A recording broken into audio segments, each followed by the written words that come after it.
السلام عليكم ورحمة الله وبركاته. ازاي حضراتكم؟ يا رب تكونوا بخير. اهلا بيكم في قناة تيتو للتكييف.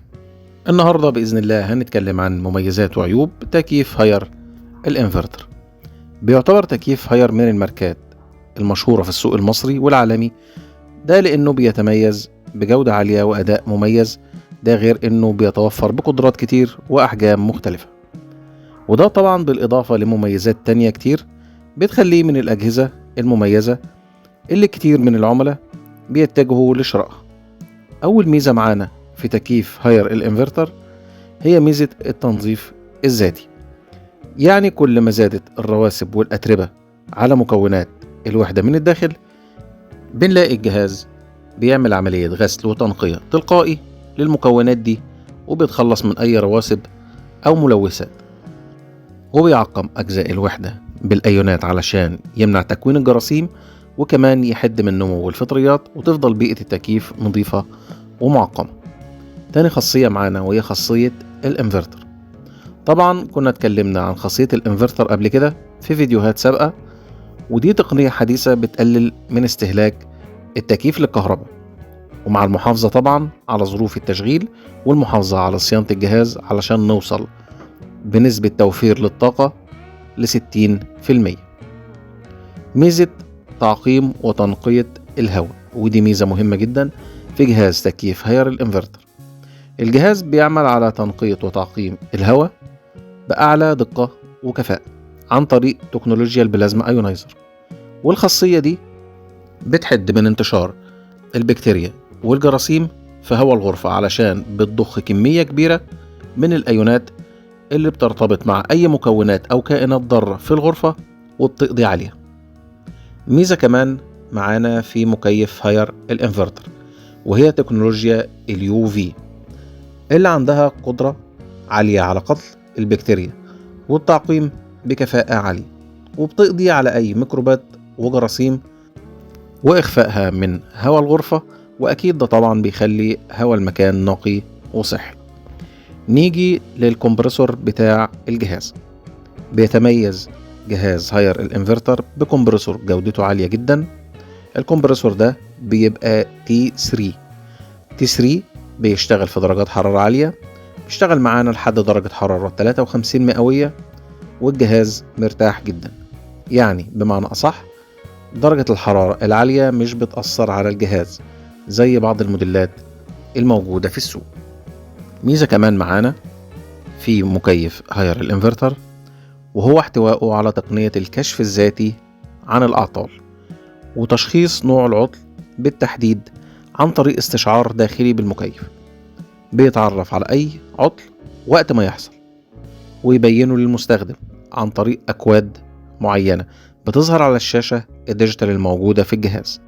ده غير كمان خاصية الواي فاي علشان سهولة التحكم في الجهاز من داخل المنزل أو من خارج المنزل. طبعا الموضوع ده بيحتاج ان انا انزل تطبيق على الموبايل عندي اللي هو تطبيق هاي سمارت. التطبيق ده بينزل ويبدأ يتربط بالجهاز عن طريق الواي فاي، وابدأ اتحكم في الجهاز وفي شغله اذا كنت جوه البيت او خارج البيت. اهم ميزة معانا النهاردة في جهاز هاير الانفرتر هي خاصية الايكو.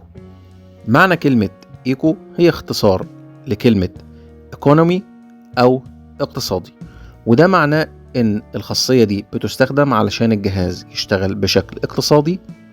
والزرار بتاع الايكو موجود في الريموت، ولما ادوس على الزرار ده الجهاز بيعمل على خفض معدل ضغط الوحدة الخارجية، وبينتج عن ده تقليل نسبة استهلاك الجهاز للكهرباء ورفع كفاءته بشكل ملحوظ. ودور الايكو هو التحكم في سرعة موتور المروحة وشغل الكمبرسور وتشغيل التكييف وقت قليل جدا وسرعة تبريد عالية. ده بالنسبة لمميزات الجهاز. هنتكلم دلوقتي عن العيوب. في الفترة اللي فاتت اتعمل استطلاع رأي عن الموديل ده بالأخص وهو الهاير الانفرتر، وكانت النتيجة ان الموديل ده بالتحديد من افضل المكيفات اللي ملهاش عيوب، ومفيش اي حد من العملاء اشتكى منها باستثناء صوت مروحة الوحدة الداخلية اللي ممكن يكون عالي شوية وخصوصا مع تشغيل المروحة على وضع الهاي أو تشغيل وضع التربو. خلاف كده الجهاز ممتاز جدا. طبعا شكوى صوت المروحة العالي ده من الموسم اللي فات، بعض العملاء اشتكوا من الصوت ده، وفي بعض العملاء ما كانش فارق معاهم الصوت ده خالص قصاد ان الجهاز شغله كويس وتبريده كويس. موضوع الصوت العالي ده دليل على ان موتور المروحة بتاعت الجهاز قوي جدا، وتوزيع الجهاز للهواء توزيع عالي جدا، وبيقدر يلم جو الغرفة او المكان بسرعة كبيرة.